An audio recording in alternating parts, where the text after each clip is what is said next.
അസല് എണ്ണ കഴിഞ്ഞോണ്ടാ എടാ ഫുള്ളും കഴിഞ്ഞാ. ഇവിടുന്ന് പെട്രോൾ പമ്പൊക്കെ കണ്ടമാനം ദൂരണ്ട്. 2 കിലോമീറ്റർ ഉണ്ട്. ഇജ്ജ് ആരെങ്കിലും ഒക്കെ ഒന്ന് വിളിച്ചു നോക്ക്. ഇഷാൻ വിളിച്ചാലോ? എടാ ലോക പിസ്കന് പറഞ്ഞ ഓനെ കഴിഞ്ഞിട്ടുള്ളൂ കേട്ടാ. ഇവിടുത്തെ ഓനെ വിളിക്കാൻ നിൽക്കല്ലേ, വേറെ ആരെങ്കിലും ഉണ്ടോ നോക്ക്. വേറെ ആരും ഇല്ല, ഓൻ തന്നെ വിളിക്കാം. ഹലോ, ആ അജ്ജ എവിടെ?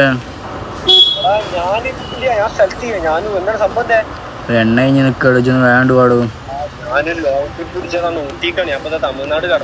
ഏയ് കളിക്കല്ലിച്ചൊന്ന് വാങ്ങണ്ട്. ഇവിടെ ഒന്ന് അർജന്റ് ആയിട്ട് വാടാ, പറ്റ് ലോക്കടാ. വണ്ടിമേലാണ്, അതുകൊണ്ടാണ് ഞാൻ വിളിക്കാം. അയ്യോ വണ്ടി ഊട്ടി പോയ ആളല്ലടാ വരുന്നീ. ഷാനെ വളക്കരുത്, ഇവിടെ നിക്കട പോലെ. എടാ എന്ത് പ്രശ്നം എന്താ? എടാ എണ്ണ കഴിഞ്ഞത് ഒരു വിളിക്കണ്ടേ? അയ്യോ 50 റുപ്യ അയച്ചിട്ടുണ്ട്, പോയി എണ്ണ അടിച്ചാണ്ട് പോയി. പോയിട്ട് വരാ. ഇത്ര എണ്ണ വാങ്ങാൻ പോയ ആള് വരുന്നുണ്ടല്ലോ. ഐ ഫ്രൂട്ടി എണ്ണ ഇടറാ. എണ്ണതാ ഈ ഫ്രൂട്ടിക്കാണ് ഇത്ര തരിപ്പ്. അത് കുടിച്ചാ? ആ എടാ അത് പെട്രോൾ ആയിരുന്നടാ. ഇപ്പം എന്താട്ട് ഒരു കാര്യം ചെയ്യാം, സിബാണ് പറഞ്ഞിട്ട് മൂത്രയിച്ചാണ്.